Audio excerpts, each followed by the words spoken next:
everyone, Hare Krishna. Welcome and welcome back to my YouTube channel. I hope you all are fine. So today in this video I'll be talking about SPOM set C. So the flow of the video would be like this. Sorry for interrupting the flow but मैं कुछ भूल गई थी इस video में बताना which was very important, जो कि है format of the paper, for which I struggled because मुझे नहीं पता था, which you can see on your screen. If you have any doubt whatsoever, feel free to comment below and I will reply. And you can also reach me on LinkedIn, Sneha Agarwal. Thank you. And please continue watching the video. So let's start with the first thing, that which subject you should choose in your SPOM set C. I chose Arbitration and Conciliation Act. There are other subjects as well in set C, but I would suggest you to go for arbitration because the syllabus of arbitration is very small. It has only 4 chapters and it would be very easy for you to score well in this exam and you would be able to clear in just one attempt. That's it for the choosing of subject.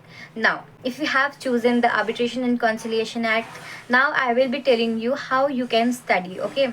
So first of all, let me tell you that I just cleared my Arbitration and Conciliation set C in just 2 days of preparation.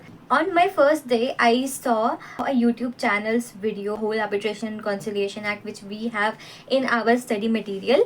I just saw that video once and then I started by myself. तो मैंने वो पूरी book module जो है अपनी पूरी पढ़ी, उसको highlight किया. It's my habit that I won't be able to understand अगर वो मैं खुद से चीज़ें नहीं पढ़ी होंगी. अगर मैं lectures देखूंगी तो मुझे चीज़ें नहीं इतनी अच्छे से याद होती until and unless मैं खुद वो चीज़ पढ़ूँ ना. So I did from study material and then I prepared very small notes by myself, so for my reference for the day when I'll be going for my arbitration exam.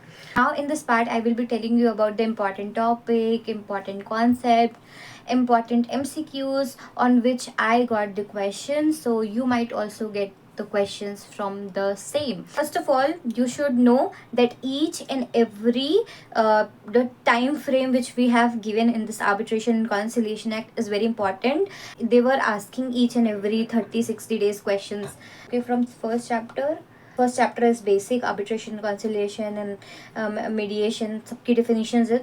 Mediation में ये जो word है amicably, ये भी important है, इस पर भी आ सकता है. पंचायत, वो भी बहुत इंपॉर्टेंट है, उस पर भी आता है. मीडिएशन का मुझे ये कॉन्फिडेंशियलिटी और ये एक्सप्लिसिट कंसेंट इम्पॉर्टेंट लगा था, तो वो आप एक बार मीडिएशन का प्रोसेस भी देख लेना. मैं जो बता रही हूँ वो मोस्ट इम्पॉर्टेंट है. Other things are also important, you don't have to skip those things. Okay, so you have to learn each and everything. You have to go through each and everything because ICAI can ask MCQ from any of the concepts. I'm just telling you the concept on which I feel that is important, or I got MCQs on that concept, so I'm just telling you those. And yes, mediation is governed by section 89 of the Code of the Civil Procedure. This one also important. In negotiation, this bargaining and concession, I feel it. Lok adalats mein it is people court. This is also important. Legal Service Authorities Act of 1987 operating under.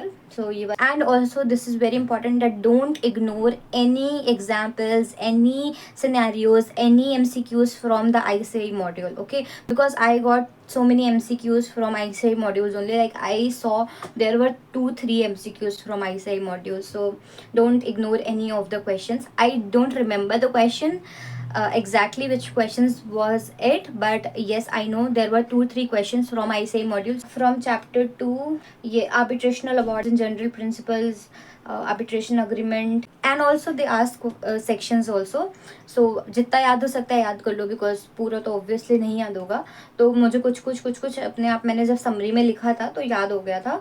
Would suggest you कि आप भी थोड़ा लिख के कर लेना तो याद हो जाएगा, बिकॉज कुछ 2 से 3 MCQ, 3-4 MCQ थे जो सेक्शंस पर बेस्ड थे. तो MCQ में सेक्शंस भी पूछते हैं, तो आपको वो भी देखना पड़ेगा. ये UNCITRAL मॉडल लॉ ये करके भी था एक, वो वाला भी आप देख लेना, ठीक है। Also I have got a MCQ जिसमें उन्होंने केस लॉ पूछा था। सो केस लॉ मैंने नहीं देखा था पर्सनली, आई डोंट नो मेरा वो MCQ सही भी हुआ है कि गलत, मैंने बस तुक्का मार दिया था। तो अगर आपको हो सके, आपको लग रहा है आपके पास टाइम है, and if you want to score more, go for the case laws as well, आप केस लॉज को भी याद कर सकते हो। This is 6 months, like the settlement claim of the defense under this section shall be completed within the period of 6 month। ऐसा कई कई जगह 6 month, 3 month, 30 days, इन सब की बात की बहुत इंपॉर्टेंट है। दिया हुआ है आपको आर्बिट्रल अवार्ड के अंदर भी जो टाइमलाइन दिया हुआ है जनरल प्रिंसिपल के अंदर, पेज नंबर 2.34 में, ये भी टाइमलाइन बहुत इंपॉर्टेंट है। 3 month प्लस 30 days एक्सटेंशन करके जो था, डेट बताओ, इफेक्टिव डेट कब होगी, कब माना जाएगा कि ये शुरू हुआ है। तो इस टाइप के बहुत सारे क्वेश्चंस थे। पर time limit for arbitral award दिया था, ये भी आप देख लेना है। इसमें 5% से डाउन कर देते हैं फी, 90 days, यहाँ पे 18 months, 6 मतलब 6 + 12 18, ये सब पूरा आप लोग देख लेना, इंपॉर्टेंट है टाइमलाइन। ये fast track procedure, this is also important. 2% higher interest rate वाला कॉन्सेप्ट भी इम्पॉर्टेंट है, ठीक है। Section 33 is also important. Types of arbitral award, ये भी बहुत इंपॉर्टेंट है। Types of arbitration is very important. Foreign arbitration, ad hoc, fast track, ठीक है, और इंस्टीट्यूशनल, ये तो बहुत इंपॉर्टेंट है। आर्बिट्रेशन अवार्ड सारे, न्यूयॉर्क कन्वेंशन, जिनीवा कन्वेंशन, ये दोनों बहुत इंपॉर्टेंट है, तो ये पूरा ही आपको देखना पड़ेगा। Chapter 3 is very important, and chapter 4 is also very simple. Sections है, सेक्शंस इसके अंदर के पूछे गए थे शायद से, हाँ। सो या that was it for this video. I hope आपको पसंद आया हो, आपको हेल्पफुल लगा ये वीडियो। सच में ये हेल्पफुल लगा, so like this video, comment and share it with your friends, and best of luck for your arbitration and conciliation set C of SPOM। Thank you, Hare Krishna, bye bye.